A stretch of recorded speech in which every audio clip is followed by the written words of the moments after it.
Turn your head and see if it shifts. The feeling behind the ear, for starters. That's pretty well balanced. At this point, someone asked Bob a question about the relationship between electronics and expanded states of consciousness, and he replies, People have done this. Hundreds of people have done this that you're talking about. And the way you do it is you expose yourself to nonlinear orthogonal magnetic fields, and it does trigger this frequency in your brain, and you do have the paranormal results. But it's slightly artificial. We'd rather you learn to do it through EEG biofeedback instead of having it done to you. But where I teach classes back east occasionally where they have a number of people who have to get into this state very rapidly. And Bob Monroe, of course, has dealt with this same part of the community, and we can do it in one weekend using all of the artificial props. And Paul can tell you a great deal about that, I'm sure. What's the duration of the effect then? Is it permanent? Yes. Common phases?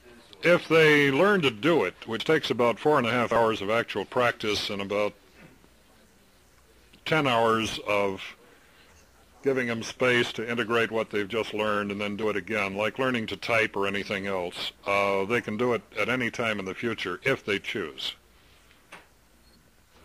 Bob, speaking of learning to type and so on, and the coordinating the brain hemispheres, do you find any change in that kind of hand-eye coordination? I don't know. It seems logical, but I don't have any direct experience with that. I know if the person is terribly tense and uptight, and that's causing the error signals, that the person gets relaxed and usually does better, but I wouldn't say it's actually coordination. I'd say it's removing the internal hysteria or blocks or whatever. The question was addressed to you about inducing psychic or religious experience, and you mentioned the wave in the 7.83 kilohertz. Yes, that was 2 paragraphs in that article. We later expanded it into a report, and the report was classified, so I'm no longer at liberty to even talk about it. But I'm sure that there are thousands of people in the country that have Xerox copies of that report if you want to chase it down. So that was 7.83 hertz rather than kilohertz, wasn't it? 7.83 hertz. Okay. This concludes part 2 of Dr. Beck's lecture on the brain tuner. If you have any questions,